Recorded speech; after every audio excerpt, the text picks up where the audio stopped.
A passagem do Jordão. Josué se levantou de madrugada, e tendo ele e todos os filhos de Israel partido de Sitim, vieram até o Jordão e pousaram ali antes que passassem.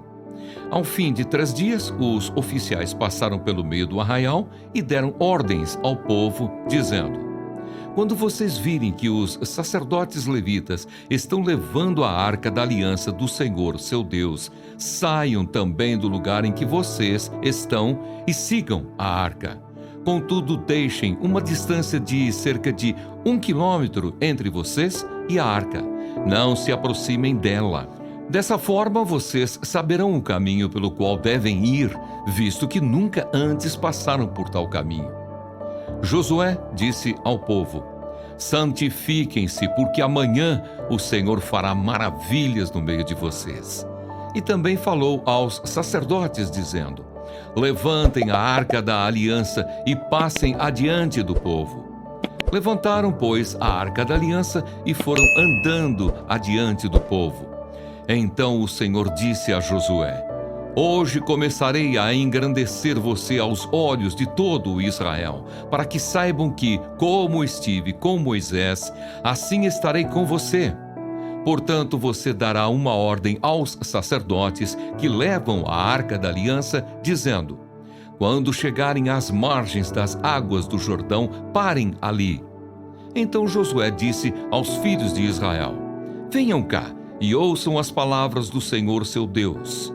Josué continuou: nisto vocês saberão que o Deus vivo está no meio de vocês e que, sem falta, expulsará de diante de vocês os cananeus, os heteus, os heveus, os ferezeus, os girgazeus, os amorreus e os jebuseus.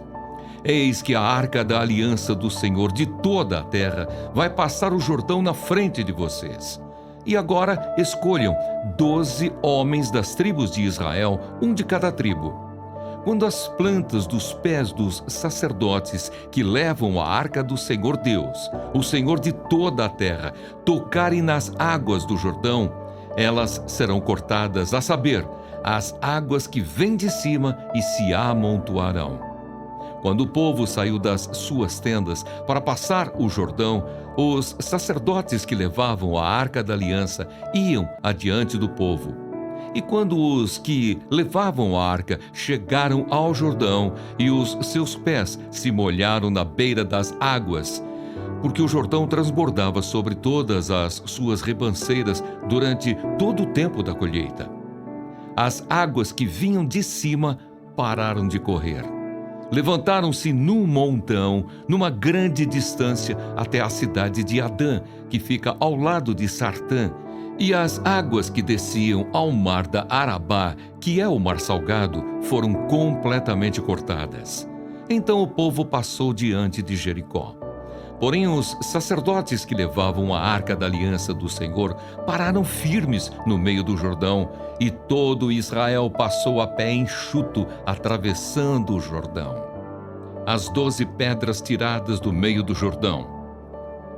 Quando todo o povo tinha passado o Jordão, o Senhor falou com Josué, dizendo: escolham 12 homens do meio do povo, um de cada tribo, e ordenem que tirem 12 pedras do meio do Jordão, do lugar onde os pés dos sacerdotes ficaram parados, e que levem essas pedras e as depositem no lugar em que vocês irão passar a noite. Então Josué chamou os 12 homens que havia escolhido dos filhos de Israel, um de cada tribo, e disse-lhes: passem adiante da arca do Senhor seu Deus até o meio do Jordão. Cada um levante sobre o ombro uma pedra, segundo o número das tribos dos filhos de Israel, para que isto seja por sinal entre vocês. E no futuro, quando os seus filhos perguntarem: o que significam estas pedras para vocês? Respondam que as águas do Jordão foram cortadas diante da arca da aliança do Senhor. Quando a arca passou, as águas do Jordão foram cortadas. Estas pedras serão para sempre por memorial aos filhos de Israel. Os filhos de Israel fizeram como Josué havia ordenado e levantaram 12 pedras do meio do Jordão, como o Senhor tinha dito a Josué, segundo o número das tribos dos filhos de Israel, e levaram-nas consigo ao lugar onde passariam a noite e as depositaram ali. Josué também levantou 12 pedras no meio do Jordão, no lugar onde ficaram parados os pés dos sacerdotes que levavam a Arca da Aliança. E essas pedras estão ali até o dia de hoje, porque os sacerdotes que levavam a arca haviam parado no meio do Jordão, em pé, até que se cumpriu tudo o que o Senhor, por meio de Moisés, havia ordenado a Josué que falasse ao povo. E o povo se apressou e passou. Quando todo o povo tinha passado, a arca do Senhor e os sacerdotes também passaram, à vista de todo o povo.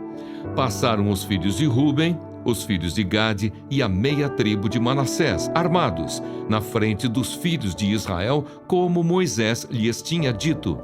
Uns 40.000 homens de guerra armados passaram diante do Senhor para a batalha, às campinas de Jericó. Naquele dia, o Senhor engrandeceu Josué na presença de todo o Israel, e respeitaram-no todos os dias da sua vida, como haviam respeitado Moisés. O Senhor disse a Josué: ordene aos sacerdotes que estão levando a arca do testemunho que saiam do Jordão. Então Josué ordenou aos sacerdotes, dizendo: saiam do Jordão. Quando os sacerdotes que levavam a arca da aliança do Senhor saíram do meio do Jordão e as plantas dos seus pés se puseram na terra seca, as águas do Jordão voltaram ao seu lugar e corriam como antes sobre todas as suas ribanceiras. O povo subiu do Jordão no dia 10 do primeiro mês e acamparam em Gilgal, do lado leste de Jericó. E foi em Gilgal que Josué levantou as 12 pedras que haviam tirado do Jordão. E Josué disse aos filhos de Israel: quando no futuro os filhos perguntarem a seus pais: o que significam estas pedras? Expliquem aos filhos de vocês, dizendo: Israel passou em seco este Jordão, porque o Senhor, o seu Deus, fez secar as águas do Jordão diante de vocês, até que vocês tivessem passado. Como o Senhor, o seu Deus, fez com o Mar Vermelho, que ele secou diante de nós até que tivéssemos passado, para que todos os povos da terra saibam que a mão do Senhor é forte, a fim de que vocês temam o Senhor, seu Deus, todos os dias. A circuncisão dos filhos de Israel.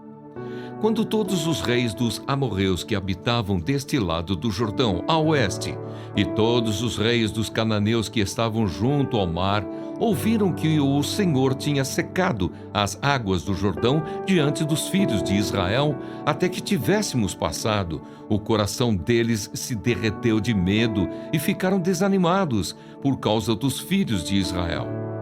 Jó critica Bildade. Então Jó respondeu: como você sabe ajudar o que não tem força? Como você sabe socorrer o braço que não tem vigor?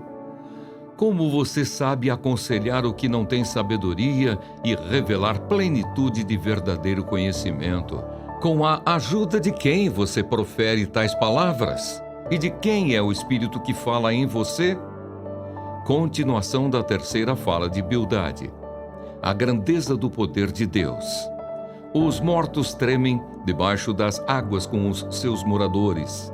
O mundo dos mortos está desnudo diante de Deus e não há coberta para o abismo. Ele estende o norte sobre o vazio e faz a terra pairar sobre o nada. Prende as águas em densas nuvens e as nuvens não se rasgam debaixo delas. Encobre a face do seu trono e sobre ele estende a sua nuvem.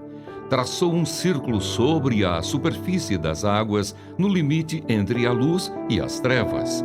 As colunas do céu tremem e se espantam diante da sua ameaça. Com a sua força dominou o mar e com o seu entendimento despedaçou o monstro Raabe. Pelo seu sopro o céu se aclarou, a sua mão feriu a serpente veloz. Eis que isto são apenas as bordas dos seus caminhos. Dele temos ouvido apenas um leve sussurro, mas o trovão do seu poder, quem o entenderá?